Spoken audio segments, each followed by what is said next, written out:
we'll start with the Buffalo Bills, a team that is, again, like we've talked about with a couple other teams, right there, just needing to get over the hump. What can they do this offseason to be able to do so? Negative 17.2 million effective cap space. That is 30th in the NFL. So they've got to do some things to get cap compliant here when the new league year rolls around. Pending free agents, Amari Cooper, who was a great addition for the team, but he's a free agent, so they got to decide what they want to do with Amari Cooper, Rasul Douglas, Mac Hollins, who, man, it kind of looked like Mac Hollins when they went into Kansas City. He was one of the only ones who wasn't afraid the second the ball was snapped, like at the beginning of the game. And so you could say to yourself, okay, well, they don't need Mac Hollins. They can move on from him. Him having that sort of mentality in a big game, tough to move on from players like that, especially when you want to be playing in those big games more moving forward and extend your season a little bit further. Austin Johnson, Quentin Jefferson, Ty Johnson, Dwayne Smoot. These are some other guys that are some pending free agents for them here. Buffalo Bills team needs what they can do this offseason, Dalton. What do you got? I mean, to me, it's just all about their defense, Trevor, at 99% of this, because you just can't have a bottom 5 graded defense and the second worst coverage grade in the league and expect to win a Super Bowl, even for as great as Josh Allen is and for as much as he can carry on offense, both with his arm and his legs.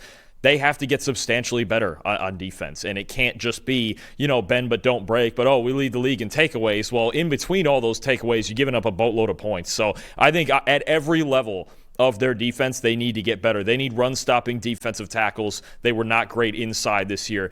Their linebackers had the worst coverage grade in the league by far. It was a struggle for them in open space. And then they just need more talent at quarterback, right? You're talking about Rasul Douglas being a free agent. Christian Benford's a good player. Taron Johnson's been productive a lot for them in the slot, but they don't have a whole lot of depth. You've mentioned this before. When Benford was out in the postseason and Kyer Elam came on the field, they just had no answers, right? And they had no answers over the middle, too, because they didn't have linebackers who could cover. So at all three levels of their defense, they have to get better if they're going to go into Kansas City and win an AFC title. If they're going to beat, Baltimore again in a big spot, right? Because they didn't even really make stops in that game. It's just the Ravens kind of beat themselves and dropped the ball and fumbled the ball. And then you talk about, say, having to play a team like a Philadelphia, right? Or even a Detroit. Say if they get to a Super Bowl, got to be able to make stops. And this team, to me, the overarching theme, despite all the discourse everyone wants to have about Josh Allen, is that the last 4 years, the Bills have not made stops when they have needed to make them in the postseason. And that's the reason they haven't won a Super Bowl yet, is that this defense hasn't been good enough. So I think you're in another offseason, maybe more than ever, where they need to get better at all three levels on defense.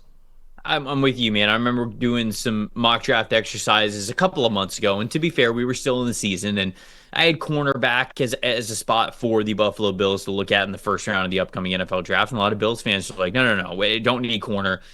Not a corner for them in the first round. I think this is absolutely a first round need for them. Depending on what happens with Rasul Douglas, if Rasul Douglas doesn't come back, they absolutely have a open cornerback spot. Kyer Elam, at this point in time, you cannot look as lost as Kyer Elam did against Kansas City Chiefs. Again, you could say to yourself, I mean, it's the Chiefs, they was in Kansas City. Those are the games you're trying to play. You have to have players on your roster to be able to be up for those types of games. And Elam very clearly was not. He was playing way too soft in coverage. He was not aggressive. He was not confident. That was your moment. That was your time. And he just absolutely was not. So I would not depend on Kyer Elam at all as a starting corner for you moving forward. If you want to keep him on the roster, continue to try to develop him, fine. But I'm making moves at corner. There's no doubt about it. And if they don't bring back Rasul Douglas, you're basically saying we're drafting a corner in the first round. Maxwell Harrison could be an option for you. I like Darian Porter from Iowa State. I think he makes a ton of sense for this team. You mentioned Trey Amos from Ole Miss. I like that as well. I think any of those guys are better starting options for them than what they currently have opposite Benford. So to me, at corner and interior defensive line is great, but we already talked about earlier in the show, you can draft really good interior defensive linemen, especially the run stuffing kind of interior defensive linemen a little bit later in this draft. So I'm coming back around to corner being probably my top target here for the Buffalo Bills. Yeah, no, I get it totally. I mean, you could think about if there's a guy they like enough, in that late first round pick on the defensive line, but that's going to be, I think you're going to see that as part of the draft day decisions for a lot of these teams is, look, there's a ton of depth at D-line. There's a little bit less depth at corner. We need to get a premier player at that spot now, and we can figure it out later. You mentioned guys like Jamari Caldwell, or I think about a CJ West from Indiana, who I think would fit in here. I think it is going to work into a lot of these teams' decision making. So it's kind of odd when you go, okay, wow, this defensive line class is so talented, and yet it's contrary to what you might think about teams grabbing all these guys early as well. There's still a lot of them. We'll get them later. The Bills might be in that spot, and again, another team that could take multiple guys. You could see them round 3 and 4, round 3 and 5, just go, look, we have to build the depth of this thing. We just don't have enough talented guys in here. So I'm with you. I think it makes a lot of sense to go corner first and then build that D-line depth throughout a really deep class. Some guys that might be a little bit, later for them at corner. Noel Williams from Cal. Thought he had a really great Shrine Bowl. Think he'd be a good choice for them. Zy Alexander from LSU, who I think could really be a good man coverage type of a player for you. Quincy Riley had a really nice day 3 in particular in Mobile at the Senior Bowl, so that was fun to watch him play really well. O'Donnell Fortune from South Carolina. These are just a handful of names that, if they want to double dip at corner, or even if they don't hit corner at the top, they can really think about it as these guys that can play man coverage for you on the outside. Miami Dolphins, next team that I want to bring to the table here. Negative $13.7 million in effective cap space. That's 27th in the NFL. The Dolphins are kind of in a tough spot here, Dalton, because they're pretty top heavy with a lot of their contracts, and they still were not a good football team this year. Now, injuries certainly go into that. I want to say that they had a bad luck year when it came to some injuries, but Javon Holland, Terrell Dodson, Kendall Lamb, Liam Eichenberg, Kendall Fuller, Emmanuel Ogba, Calais Campbell, Jordan Poyer. Does Teron Armstead retire? He's been in and out of the lineup. Kader Kohu's a restricted free agent, so they're probably not losing him. But Deshaun Hand, Anthony Walker Jr., these are contributing players for you. And you're not even cap compliant right now. Your roster is so top heavy, and you're going through a lot of injuries with those guys, so that makes sort of their projection a little bit more difficult moving forward. You want to have more depth on the team because of those injuries and make sure that you're giving yourself sort of an insurance policy with them if they continue to hamper through injuries, or maybe they're not the same player when they return. But Miami does not have a lot of flexibility. It feels like a lot of Miami's chips are kind of on the table right now, and they just need to be a lot healthier next year and play better than they did this past season, because I don't know how much flexibility the Dolphins really have to change their roster a lot this year for the better, but some team needs for this team. What are you looking at here with the Dolphins? I think, look, they still need to get better in pass protection on the inside. They have issues at guard. They're going to have to find probably two starting guards, because you've got guys between injuries and free agents. Like Eichenberg played a lot for them this past year. I think it was Robert Jones playing left guard. I believe he's a free agent also. They need answers at guard, especially with Tua as the quarterback, and he's kind of injury prone and not moving around back there a whole lot. So if they don't have interior pass protection, they're going to have another tough year. You mentioned safety with Javon Holland leaving, linebacker with Anthony Walker leaving. They have Jordan Brooks, but they really don't have a second one right now.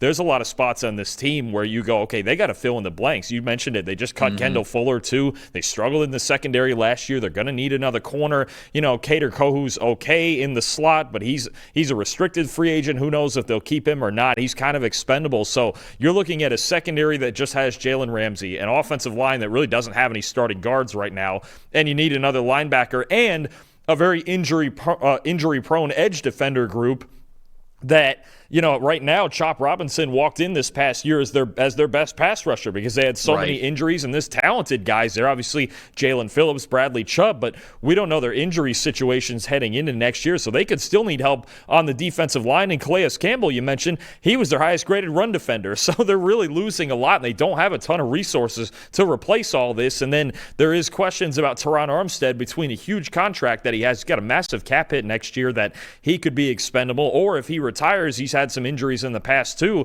There's a lot of issues for this Dolphins team right now. I know they're loaded at some of the skill spots, but they've had problems on defense all season, and their pass protection on the inside especially is not good enough right now.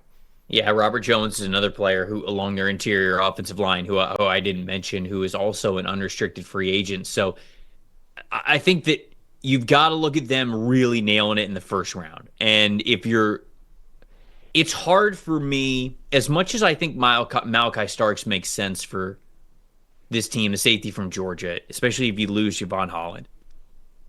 It's hard for me to look at them taking the number, what is it, 13 overall? Where are they? They're right outside. I think it's 13.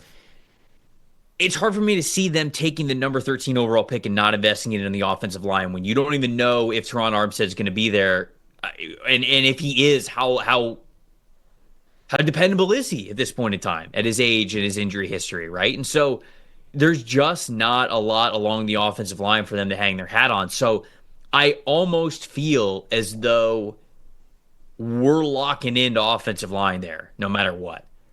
Armand Membu, Will Campbell if he's there, Kelvin Banks Jr. if he is there, right? Like that's where my mind goes to with the Miami Dolphins, because I agree. I think offensive line is just paramount for this team to invest in, and that they don't have a lot of capital to go out and sign one of these big-time difference-making offensive linemen at tackle or at guard. So I know they've got Brewer there on the team, and he's got to continue to play a little bit more consistently for them at the center spot, and he can.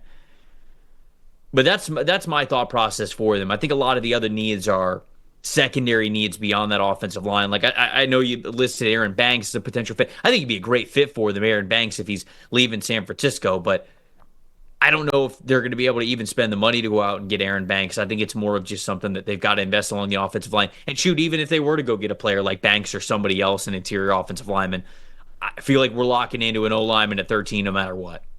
Yeah, I agree. Look, I'll be honest with you, for them or even for San Francisco at 11 with the system that they run, that Shanahan wide zone scheme, if Kelvin Banks were on the board, I would sprint the card in. I think that would be the absolute best pick they could make. And especially that's one, if Armstead is out, I would almost think about moving up to get Kelvin Banks. Because you've got, to me, I think he's going to stay at left tackle. I think he's a really good pass protector, and he fits perfectly in that run scheme. If Armstead stays, then I start thinking about Membu and going, okay, does he move inside now? Because you still have Austin Jackson there at right tackle. I think Membu in this scheme at right guard would fit in really well. So I think those are two guys that I'd really lock in on with experience in similar schemes at Texas and at Missouri, both really strong pass protectors. I think those are the two guys. And I would say the same thing eventually when we get to San Francisco, because they run obviously the same run schemes and everything like that. I think Banks and Membu are the two guys I would target early. And then later on, maybe I think about safety. I think about maybe one more receiver, somebody in the slot. I know they have Malik Washington too,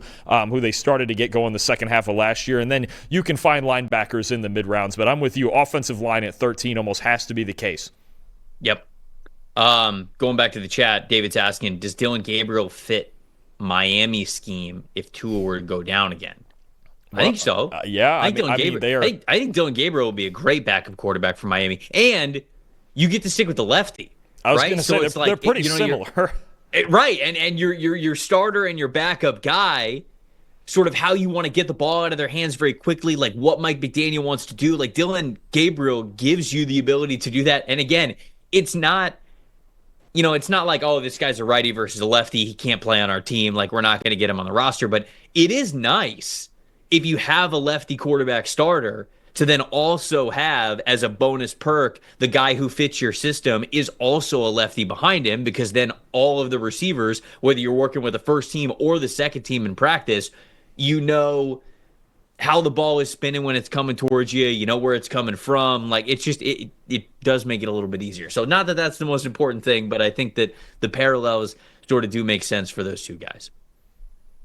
Yeah, no, I mean, I completely agree. I think you're talking about, too, even just the style of quarterback, whether it's left or right-handed or not, a guy who wants to get rid of the football quickly, again, run a lot of those RPOs that Mike McDaniel wants to run, and just complete passes, right? It's kind of what we talked about with the Colts. It's just eventually you just need a guy who can complete passes, see a defense quickly, process it quickly, and get it there accurately. And I do think Gabriel and Tua do have kind of similar skill sets on that front. I think Tua's arm talent is still a little bit better than Gabriel. Maybe Gabriel can move a little better at this point in his career, can give you something in the bootleg game, but I think it is a good offense for him to go in and run.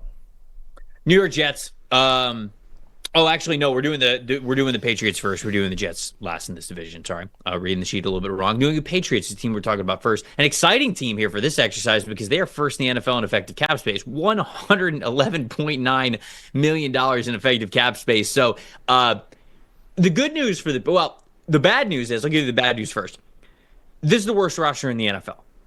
The good news is you got a really high draft pick and you got a lot of money to change it. So, with that being the case, looking at a couple of free agents that they have here. Jonathan Jones starting outside corner. He's a free agent. Dietrich Wise, an impactful, sort of rotational, versatile defensive lineman for them. Also a free agent. Austin Hooper's a free agent. Their backup quarterback, Jacoby Brissett's a free agent. Not so sure Brissett's going to be a priority here for them with Drake May, but obviously they could bring him back because he knows the system if that's something that Brissett wants to do. Overall, some team needs here for them as they have a lot of money to spend in free agency and some good draft picks as well, Dalton. What do you got? Look, the other bit of good news there is they at least know who their quarterback is, right? Unlike, say, a team like Cleveland or Tennessee. We know Drake May is the quarterback. They just need to surround him with basically everything else on offense, right? This was one of the worst pass-protecting teams in the league. This team had, just didn't have the young receivers step up this past season, so they just need to surround Drake May with talent. That's going to be the entire idea. So I think about them working at the top of the market in free agency with all that cap space. Are they a team that's going to win the bidding war for T. Higgins? Are they a team that could go get Trey Smith inside from Kansas City? Could they go get Alaric Jackson, who had a breakout season at left tackle for the Rams? I think those are the type of players they're looking for. There's not a ton of young foundational players in this year's free agent class, but the few that there are, I think New England has to be in on all of them, right? They just have to spend this money. They have to surround Drake May and raise the floor of this offense first and foremost. They need a little bit more at edge rusher. They need another corner across from Christian Gonzalez. But if you don't build this thing around Drake May, both through free agency and through the draft, then it's really all for naught, right? And I think even though Mike Vrabel wants to build a complete football team, you have to build it around Drake May first and foremost. So to me, they're going to be in on every big name, especially on the offensive side of the ball in free agency, and then we're going to see what their draft decisions look like after that. Yeah, no, I agree. I think it's just going to be offense heavy for this team, and they really need that. I love the addition of that you're suggesting of them making a big swing at T. Higgins. I love the thought process of them shooting for the stars with a guy like Trey Smith, guy like Alaric Jackson, like basically just the top overall options, right? I mean, is this a team where if Ronnie Stanley doesn't go back to the Baltimore Ravens, are the Patriots a team that's like, hey, we got money to burn? Fine. You played a full season last year. We'll believe in you. We'll give you a couple-year deal and pay you top of the market money, whatever it is. And so do you bring in a Ronnie Stanley and then all of a sudden like, okay, well, you're bringing in a couple of starting caliber offensive linemen that frees you up at number 4 to take a Tetero McMillan, Travis Hunter if he's there, even a little bit later in the draft if you wanted to go wide receiver, although they have Jalen Polk and Javon Baker in it. You really just need those guys to play better no matter what. So just wherever they get to that level, you've got to improve the pass catching in the room, and those two guys absolutely have to step up. That's one of the most disappointing things about this entire team is drafting both those guys and both of them being complete duds. Now, you're hoping that with Mike Vrabel there, new coaching staff there, it's totally going to look different because very clearly the coaching staff under Gerard Mayo was not working last year. I'm not saying that he totally deserved to be fired after 1 year. I think there's a lot of layers into that situation. But no matter how you look at it, the coaching staff on New England was not doing enough, even with a lower tiered roster. They were not elevating the floor of that roster at all whatsoever. And I think that Vrabel is one of those coaches that does give you the ability to do that. So I like that idea. I like that game plan. You just got to go over offense as heavily as you can. New York Jets is the next team. 11.1 million in effective cap space is 21st in the NFL. Although they have a little bit of flexibility here with some of the guys that are probably going to be in and out of the lineup here. As we go over the next couple of weeks. Free agents, Aaron Rodgers, we know that he's not going to be part of the team anymore. You could probably throw Devontae Adams in there as well. He's not a free agent, but he's somebody who's not going to be on the team, we don't think, since Aaron Rodgers is no longer going to be a part of the New York Jets. Tyron Smith, Morgan Moses, Hassan Reddick, Javon Kinlaw, DJ Reed, Tyler Conklin, Jamie Sherwood, Chuck Clark, all of these guys pending free agents here for this team. Dalton, what is their priority here? What are their biggest team needs in New York? Okay, well, the obvious one, as it always is, as it's been since Joe Namath, is they need a franchise quarterback, right? So, and I don't know that they'll be able to to get one unless they really, really want to. And I think that is the first conversation that needs to be had. When we talk about Cleveland with that second pick, right, and all the trade down scenarios, I think the Jets are possibly at the very top of the list of teams that could think about doing that if they like Shedeur Sanders or Cam Ward enough, right? I think at what point do they get gutsy and just go, look, we have to just go all in on one guy? And I know, look, they took Zach Wilson with the second overall pick. They couldn't make it work. They never really had any pass protection for him either. But do they get gutsy and think about, okay, go up to the second overall pick? Or if one of those guys falls a little more naturally, do they just move up 2 spots, maybe to 5, to get ahead of the Raiders and beat them to the punch there? I think free agency is going to tell us a lot. Maybe not about the Jets signing someone like Sam Darnold or something like that, because I don't think he would come back. But what are some of these other teams' decisions? Or the Jets, are they content to sit there at 7 in the draft and take either, if a quarterback falls to them, or take a Tyler Warren, or take a defensive player that falls to them, a Will Johnson? They're going to need another corner across from Sauce Gardner. It doesn't sound like DJ Reed's coming back either. Do they need another weapon on offense? Is it maybe a Tedero McMillan? Because I think when you're talking about Devontae Adams, if he's going to stay, he has to restructure. He's got a massive cap hit that they just can't deal with. They've got to clear cap space with him, whether it's cutting him or restructuring it. But, I think there are a lot of obvious needs here. Again, quarterback, tight end. They had the third lowest graded group of tight ends last year. Tyler Warren is a popular pick at 7. That would fit.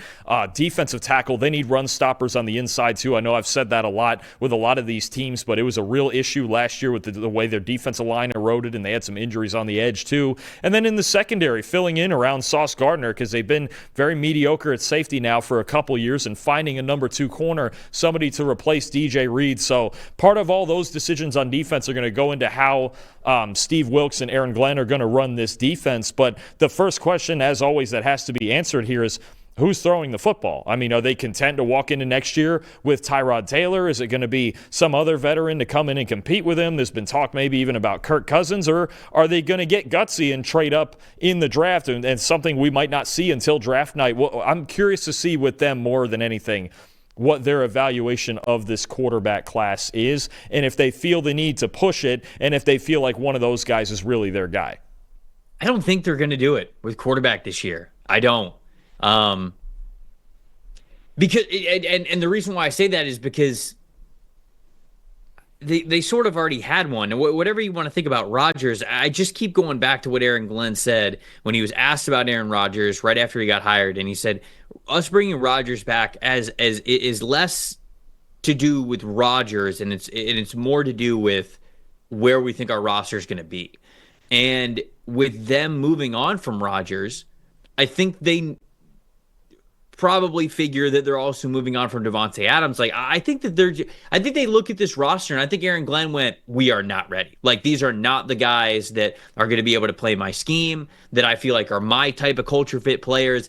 And I just can't see them moving on from a lot of draft picks to trade up from number 7 to go get a quarterback. I just don't think they're going to do it. Not that your idea is wrong. I think that you're correctly pointing out this is a scenario for them. I just don't think it's likely, because I don't think this team's in a position to move on from draft picks that are Aaron Glenn specific players that he's going to be able to draft. I don't think that they're going to want to do that there. So I think this is a team that's much more comfortably going to sit at number 7, more likely to trade back than they are to trade up.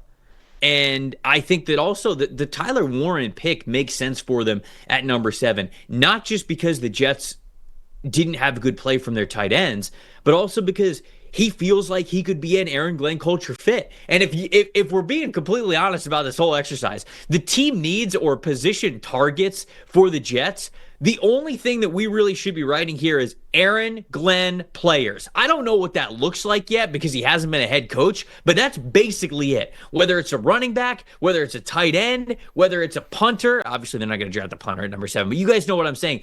The positional importance value part of this, I'm not going to say we're like throwing it to the wayside, but it is more important to get the right players right now for the Jets than it is anything else. Trying to fit like, oh, well, we need this very bad. I think the Jets are more than content saying to themselves, we're going to sign a veteran quarterback somewhere, whether it's Russ, Kirk Cousins, whatever it is. We're going to sign a veteran quarterback for the next 2 years, okay? We're going to build the roster because they're probably doing some future scouting as well. And next year's quarterback class, not to get too far ahead of ourselves, but like, okay, Arch Manning's in it.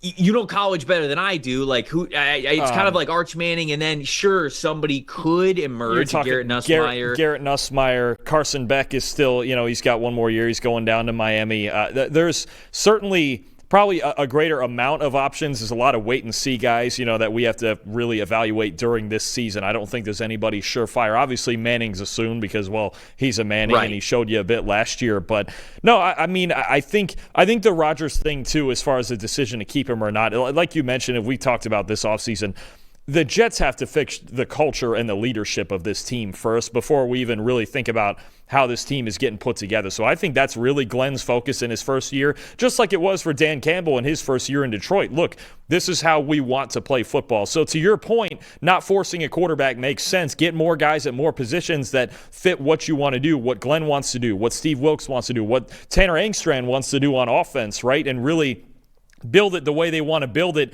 with that sort of vision. And then if they don't feel like one of these quarterbacks fits that vision, because look, from his angle, he's going to treat every position the same, right? And I know you want a certain type of talent, a certain level of talent at quarterback, but it also has to be someone who fits in with your culture. And if he doesn't feel like any of these guys are it, then I totally get it, So I think there's a number of different ways they could go this offseason. Would it shock me at all if Tyrod Taylor was the starting quarterback in September? It wouldn't shock me one bit. He's already there. He's cheap. They can use resources on the rest of the roster. And again, just build the culture and build it how he wants to in his vision. Yep. So I think you did a good job sort of like laying out the roster of currently where it's at. But the Jets, to me, are more in a position of less of identifying position needs and more of just, I can't wait to sit back and just see how they navigate free agency and the draft for the first time, because it does feel like an extension of what we have with the Detroit Lions, where they're drafting Jahmyr Gibbs and Sam Laporta and Jack Campbell with like premium picks, and everybody's going, "What are you doing? You can't do it like this." And then you just wait a couple of seasons, and then all of a sudden they've got one of the best rosters in the NFL, and you go, "Oh, okay, I guess that did work out for you." And I feel like Aaron Glenn is going to want to sort of do the exact same thing. Not that he's going to force non-premium positions with premium picks. I'm not saying that, but how they navigate the draft, how they let it come to them. I'm really looking forward to seeing with the New York Jets and breaking that down further. Thanks for watching, everybody. Make sure you like and subscribe the video. And if you don't have a PFF Plus subscription, you can get one to see all the premium stats that we talked about here on the show, plus the expert betting and fantasy advice over at subscribe.pff.com. The description is also right below, so if you are not a PFF Plus subscriber, you can become one today.